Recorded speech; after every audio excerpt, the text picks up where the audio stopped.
난 집사님이 지난주에 한 일을 알고 있어요. 난 집사님이 지난달에 한 말을 알고 있어요. 하고 문자를 보냈다면 여러분 마음이 어떻겠어요? 누구야 이거 도대체 왜 있던 일을 하는 거야? 아니면 그 문자를 받는 순간 가슴이 벌렁벌렁거리고 어떻게 알았을까?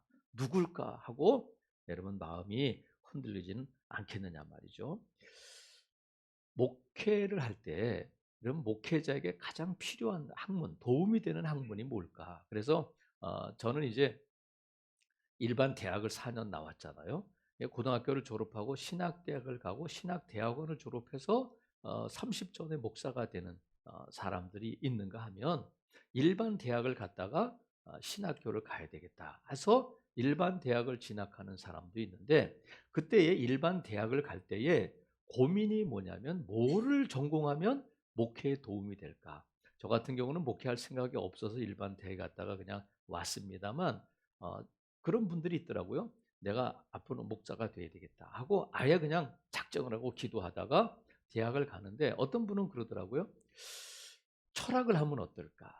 그래서 철학을 하고 어떤 분은 아니야 역사를 해야 된다. 역사를 알아야 인간을 알아야 목회할 때 도움이 된다 해서 역사를 전공했습니다 하는 분도 있고 어떤 분들은 상담학을 하면 어떨까? 심리학을 하면 어떨까? 해서 상담학이나 심리학을 해서 또 목사가 되는 분들도 있어요. 근데 상담학을 전공한 목사님이라면 여러분 어떻겠어요? 심리학을 전공한 목사가 여러분의 담임 목사라면 어떻겠어요? 근데 생각처럼 상담을 해서 성도들을 잘 상담하면 좋을 것 같은데 오히려 상담을 전공하고 심리학을 전공한 목사님을 피하더라는 거야. 목사님 만나면 내 마음을 다 알아버려. 목사님이 내 대화하다 보면 내 마음을 내 생각을 다 알아버려. 그래서 오히려 목사님을 만나고 상담하는 것을 꺼리는 성도들이 있더라는 거야. 우리 마음처럼 되지 않잖아요. 여러분 저는 상담학을 전공한 목사가 아니니까 안심하기를 바래요. 저는 이제 축산을 했으니까 짐승의 마음, 짐승은 알지만 사람은 잘 몰라요. 하나님의 은혜로 여기 있는 거죠. 네, 근데 상담을 한 목사도 부담스럽고 심리학을 한 목사도 부담스럽다면 나를 나보다 잘 아는 누군가가 있다면 여러분 어떻겠어요? 나보다 나를 더 잘 아는 누군가가 있다. 그러면 여러분에게 두려움이 될까? 아니면 불안함이 될까? 아니면 여러분에게 위로가 될까? 우리가 하나님을 믿는데 하나님이 누구시냐면 나를 나보다 더 잘 아시는 분이라는 거야. 하나님이 나를 잘 아시는데 어느 정도 아시냐면 139편 1절에 보면 여호와여 주께서 나를 살펴보셨으므로 나를 어떤다고요?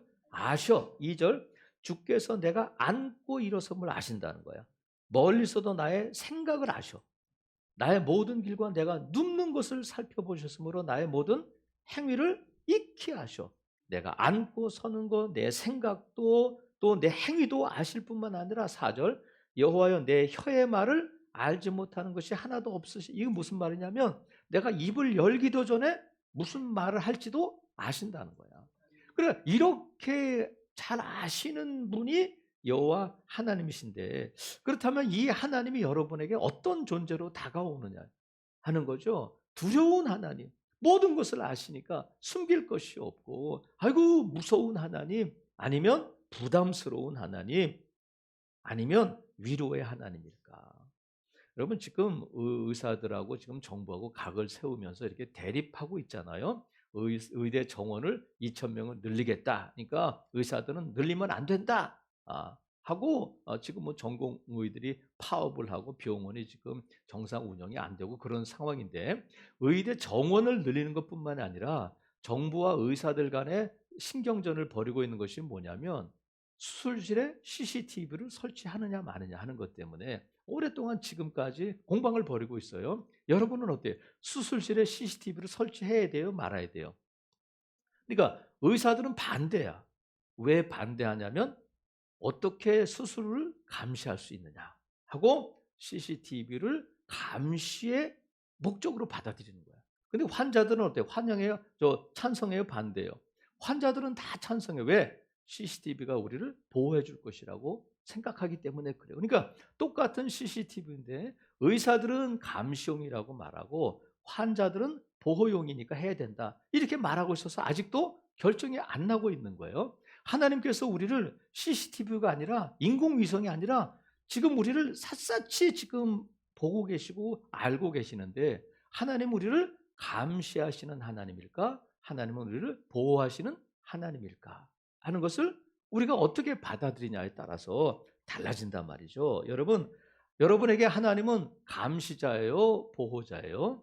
자, 그 힌트를 말씀드릴게요. 자, 13절, 14절에 보면 주께서 내 내장을 지으시며 나의 모태에서 나를 만드셨나이다. 내가 주께 감사함은 나를 지으심이 심히 기묘하시다. 하나님께서 저와 여러분을 만드셨다는 거야. 어떻게 만드셨냐면 개역 성경에는 신묘막측하다 이렇게. 그래서 여기는 기묘하게 놀랍도록 시절과 날줄이 얽히듯이 세밀하게 우리를 만들어 주셨다는 거예요. 그러니까 우리를 지켜보시고 아시는 하나님은 누구시냐면 창조주 하나님이신데 모든 것을 만드신 하나님이 저와 여러분을 만드셨다. 그러면 여러분 TV가 고장나면 어디로 가요? TV가 고장나면 TV를 만든 회사의 AS 센터에 가잖아. 그렇죠? 여러분 LG 그 TV를 삼성 가서 고쳐달라면 안 고쳐줘요. TV가 고장났는데 카센터에 가면 되겠어요? 안 되겠어요? 안 돼. 만든 사람이 고칠 수 있는 거예요. 만든 사람이 제일 기능을 잘 알아요. 그러니까 저와 여러분을 누가 만드셨냐면 하나님께서 저와 여러분을 만드셨는데 그 하나님을 저와 여러분이 누구라고 부르냐면 아버지 이렇게 부른다는 거야. 나를 만드신 분이 누구라고요?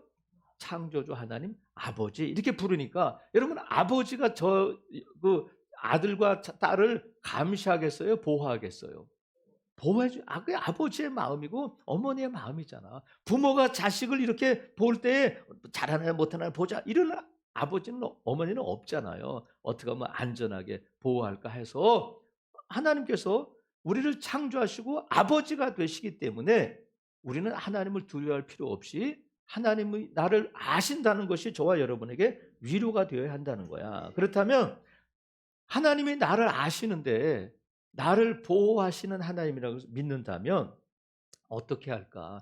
예수님께서 산상수훈에서 이 질문에 대한 답을 가르쳐 주셨어요. 산상수훈에서 말씀하실 때 마태복음 6장에 보면 뭐라고 말씀하셨냐면 얘들아 너희가 무엇을 마실까? 무엇을 먹을까? 무엇을 입을까? 염려하지 마. 하나님 하늘 아버지께서 다 아셔. 이렇게 말씀하셨어요. 하나님 아버지께서 어떻다고요? 다 아신다. 뭘 아시냐면 뭘 먹으면 좋을까? 무엇을 마실까? 무엇을 입을까? 하나님이 아신다는 거야. 그러니까 이 먹는 거, 마시는 거, 입는 거는 우리 일상이잖아, 일상. 우리 일상 속에서 그런 것들 때문에 염려하지 말라는 거야. 하나님이 아시니까 뭐 하지 말라고요? 염려하지 마. 염려하지 마. 너 일상 속에 필요한 것들, 너의 일상 속에 이루어지는 일들을 하나님이 다 아시니까 염려하지 말라. 그러면 염려만 하지 않으면 되냐? 그게 아니라 염려하지 말고 기도하라는 거야. 기도하라. 그래서 빌립보서 4장 6절에 보면 아무것도 염려하지 말고 오직 기도와 간구로 너희 구할 것을 감사함으로 하나님께 아뢰라. 이렇게 말씀하셨어요. 그럼 우리가 생각할 때 하나님이 다 아시는데 뭘 기도해? 근데 하나님은 저와 여러분에게 주시기를 원하셔요. 복 주시기를 원하셔. 은혜 주시기를 원하시는데 누구에게 그 복을 주시냐면 구하는 자에게 주신다는 거야. 하나님에게는 많은 것들이 다 부족함이 없이 준비되어 있는데 누가 그것을 취할 수 있느냐면 구하는 자에게, 찾는 자가, 두드리는 자에게 그 문이 열린다는 거야. 우리가 하나님께 구할 때 하나님의 생판 모르셔. 아무것도 모르셔. 내 필요도 모르시고 내가 뭘 원하는지도 모르신다면 엉뚱한 걸 주실 수 있어요. 그런데 하나님은 내 필요를 아시고 나의 모든 것들을 나보다 더 잘 아시니까 내가 원하는 것, 내가 구하는 것보다 더 좋은 것, 더 필요한 것들을 주실 수 있는 하나님이시라는 거야. 그래서 우리가 염려하지 말고 하나님이 나를 아시는 것을 믿는다면 염려하지 말고 뭐 하라고요? 기도해야 된다는 거야. 그래서 하나님은 이스라엘 백성들이 가나안 땅에 들어가서 그들이 농사 짓지 않은 것, 그들이 짓지 않은 집에서 살게 하셨어요. 내가 앞으로 너희들 잘 먹고 잘 살게 해줄게. 근데 기도해야 된다. 이렇게 말씀하셨어요. 이스라엘 백성들을 가나안 땅에 들여보내실 때에 그렇게 말씀하셨단 말이죠. 여러분, 하나님이 저와 여러분을 안고 일어서는 것도 아시고 생각도 아시고 행위 자체를 다 아시니까 염려하지 말고 뭐 하라고요? 기도해야 된다. 그리고 하나님께서 감시자가 아니라 우리를 위로하시는 분이시라는 것은 또 다른 힌트가 있는데 어디에 나오냐면 5절에 나와 있어요. 5절에 보면 주께서 나의 앞뒤를 둘러 싸셨다는 거야. 주께서 나의 앞뒤를 둘러 싸셨다는 표현을 다른 성경 번역본은 앞뒤를 막으시고 또 앞뒤로 에워싸시고 앞뒤로 감싸시고, 그러면 앞뒤로 감싸셔서 뭐 하시는 거예요? 이게 우리를 지키시고 보호하시는 하나님이시라는 거야. 그러면서 내게 안수하셨다. 머리에 손을 얹으셨단 말이죠. 머리에 손을 얹으셨다는 것은 뭐냐면 얘는 내 거야. 아무도 건들면 안 돼. 하고 인쳐주신다는 거야. 그러니까 하나님께서 사방을 다 앞뒤로 다 둘러싸시고 내 머리에 안수와 손을 얹으셔가지고 내 길을 인도하실 뿐만 아니라 얘는 내 거다. 아무도 건들면 안 돼. 하고 선포하신다는 거야. 그럼 여러분, 하나님께서 내 거야 하실 때에 하나님의 손에서 빼앗아갈 자가 있겠어요, 없겠어요? 아무도 없다는 거야. 하나님께서 저와 여러분을 지켜주시면 안전할 줄로 믿어요.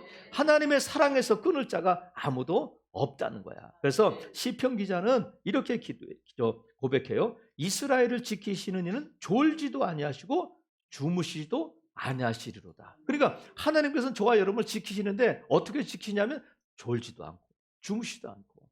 저는 운전하다가 며칠 전에도 깜빡깜빡 이렇게 졸아요. 많이 졸지는 않지만 이걸 뭐라 그래요? 졸음운전이라고 하잖아요. 제가 직장 다닐 때도 강남까지 이렇게 올림픽 도로를 타고 가다 보면 졸음이 올 때가 있어요. 차가 막히면. 한 번은 이제 앞에 차를 박았는데 꽝 소리가 나더라고요. 큰일 난 줄 알았어요. 그때는 스틱이었는데 분명히 이제 2단으로 살살 가고 있었는데 아니 이 기아가 P로 저 1단으로 가 있고 내가 틀지 않은 카세트가 나오고 있더라고요. 라디오를 들고 가는데 이게 빵 하면서 이렇게 쳐가지고 이렇게 된 거야. 그래서 큰일 났다 싶었는데 보니까 살짝 박았어. 근데 졸음운전하다 박으면 꽝 소리가 나. 근데 앞에 사람이 여자분이 운전하다가 내려가지고 그 별일 없으니까 살짝 박았으니까 조심하세요. 그리고 가더라고. 난 너무 감사하더라고. 직장 나가야 되는데 거기서 막 따지고 막 적고 그러면 이거 골치 아프잖아요. 근데 조심하세요. 그러니까 예, 죄송합니다. 그런데 가다가 또 졸리더라고요. 그런데도 불구하고. 근데 하나님께서 저와 여러분을 지키실 때 깜빡 이렇게 하면 큰일 나는 거지. 근데 하나님은 졸지도 않고 주무시지도 않고 저와 여러분을 지키시는 하나님이라는 거야. 근데 이게 시편 121편 4절인데 7절에 보면 무슨 말씀이 있느냐면 여호와께서 너를 지켜. 어떻게 지키냐면 모든 환난을 면하게 하시며 또 내 영혼을 지키시리로다. 하나님께서 우리를 지켜주셔서 모든 환난을 면하게 하신다는 거야. 거기 가면 안 되는데, 거기 가면 떨어지는데, 거기 가면 넘어지는데, 거기 가면 잃어버리는데 하나님께서 모든 환난을 면하게 하실 뿐만 아니라 우리의 뭐를 지켜주냐면 영혼을 지켜주신다는 거야. 영혼을 우리가 누가 무엇이 우리의 영혼을 지켜줄 수 있겠어요? 우리의 건강은 의사가 그렇게 말할 수 있어요. 하지만 영혼을 지키실 수 있는 분은 여호와 하나님밖에 없는 줄로 믿습니다. 그러니까 우리가 하나님께서 저와 여러분을 아시는데 아시는 하나님이 저와 여러분을 지켜주신다고 믿는다면 우리가 담대해야 돼요. 담대해야 돼. 그리고 욥이 이런 고백을 해요. 주께서 내게서 눈을 돌이키지 아니하시며 내가 침을 삼킬 동안도 나를 놓지 아니하시기를 어느 때까지 하시리까. 하나님께서 욥을 지켜주시고 욥을 붙들어 주시는데 어느 정도냐면 침을 삼킬 동안도 놓지 않으신다는 거야. 눈동자 보호하신 같이 보호해 주시는데 여러분 세상에서 제일 빠른 새가 뭐라고 그래요? 눈 깜짝할 새라잖아. 근데 침 삼킬 동안도 나를 놓지 아니하시고 눈동자 보호하신 같이 나를 보호하시는 하나님이신 줄로 믿으시기를 바라요. 그러니까 우리가 세상 앞에서 하나님이 나를 아셔. 그 아시는 하나님이 나를 지키셔. 그래서 안전한 줄로 믿습니다. 그래서 우리가 담대해야 돼. 담대해야 될 뿐만 아니라 예레미야는 하나님 앞에 기도할 때 하나님 나 억울해요. 나 억울한데 하나님께서 나를 아시니까 하나님께서 내 이 만군의 여호와가 내 억울함을 풀어주세요. 이렇게 기도해요. 그럼 여러분 하나님께서 뭐를 아시냐면 예레미야가 억울한 것을 아신다는 거야. 하나님은 우리의 모든 것들을 아시는데 또 무엇을 아시냐면 우리의 억울함, 우리의 연약함, 우리의 아픔, 우리의 슬픔, 우리의 외로움도 아시는 하나님이신 줄로 믿습니다. 그래서 하나님께서 내 연약함, 억울함, 내 슬픔, 내 아픔 아시기 때문에 우리가 이런 일들을 당할 때 하나님께 맡기라는 거야. 하나님께 맡겨라. 여러분 엘리야가 갈멜산에서 바알과 아세라 선지자들과 대결하잖아요. 하나님 불을 내려주세요. 이 재물에 불을 내려서 태우는 신이 하나님이십니다. 근데 바알 선지자들이 막 뭐 날뛰고 칼로 몸을 찌르고 해도 아무 일도 없었는데 엘리야가 물을 뿌리고 재물에 물을 뿌리고 기도하잖아요. 여호와여 불을 내려주세요 할 때에 하늘에서 불을 내려서 그 재물과 도랑에 있는 물을 다 핥아버렸다는 거야. 백성들이 놀라잖아요. 아, 엘리야가 믿는 하나님이 진정한 하나님이구나. 그래서 바알의 선지자를 다 죽이고 하나님을 믿기로 했는데 그 다음날 아합의 아내는 이세벨이 너 가만 놔두지 않을 거야 하는 말을 듣고는 그 한마디를 듣고는 냅다 광야로 도망가잖아요. 광야로 도망가가지고 로뎀 나무 아래 가서 자기가 데리고 갔던 시종도 여기 있어라 남겨두고는 혼자 광야로 깊이 들어가가지고 로뎀 나무 아래 앉아가지고 어떻게 해요? 누워가지고 하나님 나 데려가 주세요. 나 여기까지 사역했으면 됐어요. 이제 데려가 주세요. 나를 죽여주세요. 그러고 있을 때 그 마음이 어떻겠어요? 이제 그만 살았으면 좋겠다 할 때에 그 외로움 아니면 그 두려움 아니면 그 안에 있는 우울함 뭐 무슨 어떤 감정인지 모르지만 그럴 때에 여러분 전에도 말씀드렸지만 로뎀 나무는 막 울창한 뭐 아카시아 나무처럼 아니면 수양보들처럼 막 뭐 해서 우리가 그 밑에서 막 안전하게 쉴 수 있는 그런 로뎀 나무가 아니라 코딱지만 해. 광야에 무슨 울창한 나무가 있겠어요.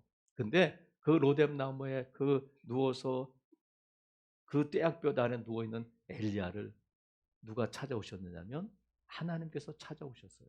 근데 하나님이 찾아오신 것이 아니라 늘 함께 계셨던 거야. 하나님께서 한시도 이 엘리야에게서 눈을 떼지 않고 찾아오시잖아요. 그리고 음식을 주시면서 먹어야 돼. 그리고 네가 갈 길이 있고 네가 해야 할 일이 있어 하면서 하나님이 길을 알려주시고 사명을 주시고 왜 살아야만 하는지에 대한 너가 죽으면 안 되는 이유를 하나님이 말씀해 주신단 말이죠. 그래서 여러분 갈멜산에서 불을 내리셨던 하나님은 로뎀 나무 아래에 있는 엘리야도 아셨고 하나님께서 그의 아픔도 아시고 그의 외로움도 아시고 하나님께서 그를 찾아오시고 하나님께서 위로해 주셨다는 거야. 그러니까 하나님께서 억울함도 아셔. 하나님이 나의 슬픔도 아셔요. 내 아픔도 아셔요. 내가 끙끙거리는 것도 왜 그런지 하나님이 아신다. 여러분 사울 왕을 그 왕의 자리에서 왕의 자리를 물려줄 때 누구에게 물려주냐면 자기 아들 요나단이라 다윗에게 물려주잖아요. 근데 다윗에게 물려줄 때에 하나님께서 사무엘을 보내서 다윗의 아버지 이새의 집에 가서 야 기름을 부어서 왕을 세워라. 근데 사무엘에 가서 보니까 큰아들이 너무 잘생겼어. 아, 이 아들이구나 하고 했는데 하나님이 아니야. 너는 외모를 보지만 나는 중심을 본다. 하고 둘째 아들도 아니고 셋째 아들도 아니고 일곱째 아들까지 다 아니라는 거야. 그러면 어떻게 하라는 거야?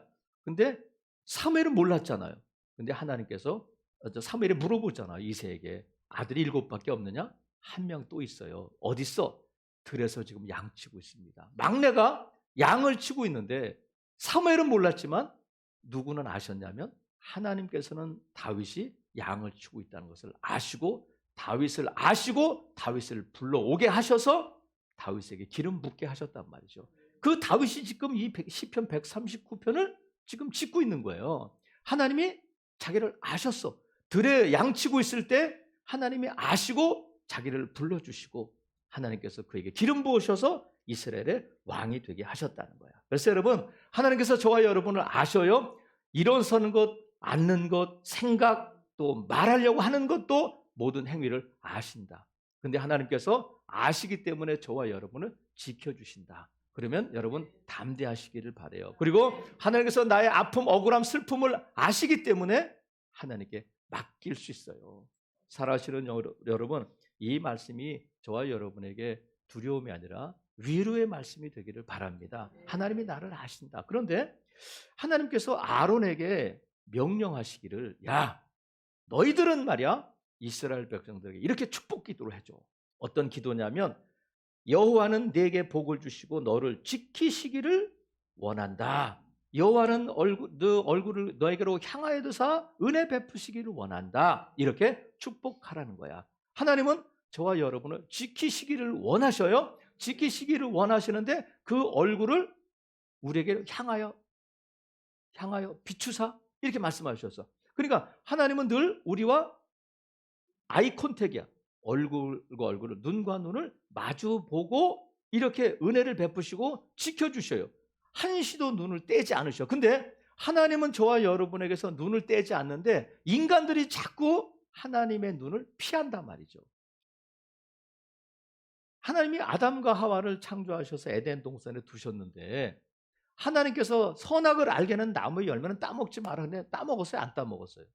따먹었잖아. 따먹고 나서 아담과 하와가 한 일이 뭐냐면, 아담과 그의 아내가 여호와의 낯을 피하여 동산 나무 뒤에 숨었다는 거예요. 선악을 알게 하는 나무의 열매를 따먹고 범죄한 후에 아담과 그의 아내가 뭐를 피했다고요? 여호와의 낯을, 얼굴을 피하여 동산 나무 뒤에 숨었다는 거야. 요나가, 하나님께서 요나 선지자에게 너는 니느웨로 가서 외쳐라. 40일이 지나면 이 성이 멸망당할 거예요. 근데 이 요나가 니느웨로 안 가고 어디로 갔어요? 다시스로 가잖아. 근데 어떻게 다시스로 가냐면 요나가 여호와의 얼굴을 피하려고 일어나 다시스로 도망갔다는 거예요. 뭐를 피했다고요? 여호와의 얼굴을 피한다. 그러니까 여호와의 얼굴을 피하는 사람들은 누구냐면 범죄하고 하나님 앞에 죄를 짓고 한 사람들은 자꾸 하나님의 얼굴을 피하게 되는 거예요. 이게 사탄의 전략이에요.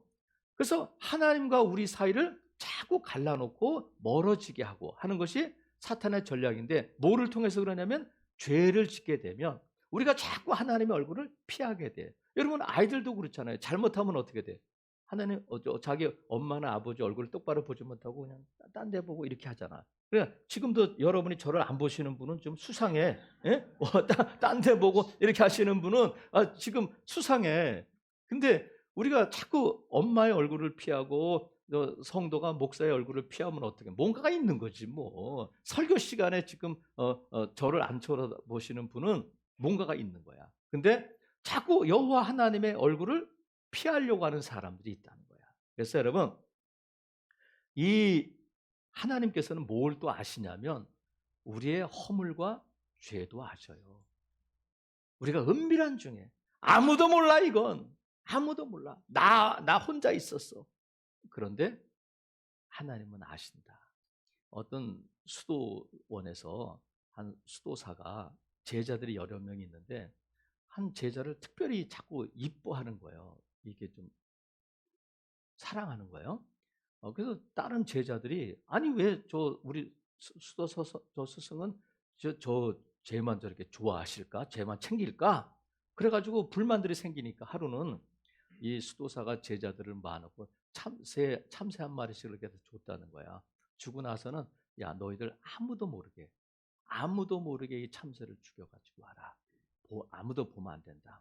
그래가지고 밤중에 하든지 뭐 아무도 모르게 해라. 그래가지고 미션을 줬는데 제자들이 다 한 명씩 와가지고 다 참새 죽은 걸 이렇게 들고 왔다는 거예요. 근데 이 수도사가 아끼는 제자는 늦게까지 안 오는 거예요.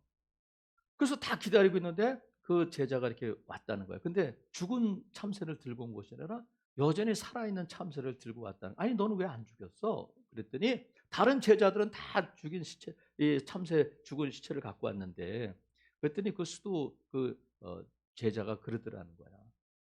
스승님, 제가 아무도 몰래 아무도 보지 않는 곳에서 죽이려고 했는데 하나님이 계시더라고요. 그래서 못 죽였다는 거야. 그러니까 이 수도사가 그랬대요. 내가 왜 쟤를 좋아하는지 알겠냐? 그랬다는 거야. 다른 사람들은 아무렇지도 않게 아무도 보지 않는 곳에서 참새를 죽였다고 생각했는데 이 수도사는 하나님이 거기도 계시더라고요. 해서 그 참새를 죽일 수 없었다는 거야. 참새가 불쌍해서가 아니라 아무도 없는 곳에서 그 일을 할 수 없었다는 거야. 여러분, 이스라엘 백성들이 가나안 땅에 들어가서 첫 번째 전투가 여리고성 전투잖아요. 여리고성 전투를 할 때 하나님이 첫 번째 전투고 이 모든 것들은 하나님의 것이기 때문에 아무것도 취하면 안 된다. 아무리 좋은 것이 있을지라도. 여러분 보세요. 광야 40년 동안 농사를 지었어요. 집을 지었어요. 뭐 공장이 있어요. 아무것도 없잖아. 가나안 땅에 들어가면 처음 애굽에서 보았던 것과 지금 애굽에서는 종살이였는데 가나안 땅에 들어가면 자기가 지금까지 보지 못했던 것들을 막 보게 되고 좋은 것들을 보게 되고 막 갖고 싶은 것들이 얼마나 많았겠어요. 근데 하나님이 하면 안 된다. 근데 그 중에 한 명인 아간이 옷과 은과 금과 이런 귀중한 금은 보화를 감추잖아요. 근데 여호수아도 몰랐어. 아무도 몰랐어요. 감쪽같이 숨겼는데 아이성 전투에서 패하잖아요. 근데 하나님이 말씀하셔요. 숨긴 자가 있다. 하나님은 아시는 거예요. 아무도 모르게 했지만 하나님께서 그 아간의 범죄를 아시고 그걸 해결하기를 원하셨단 말이죠.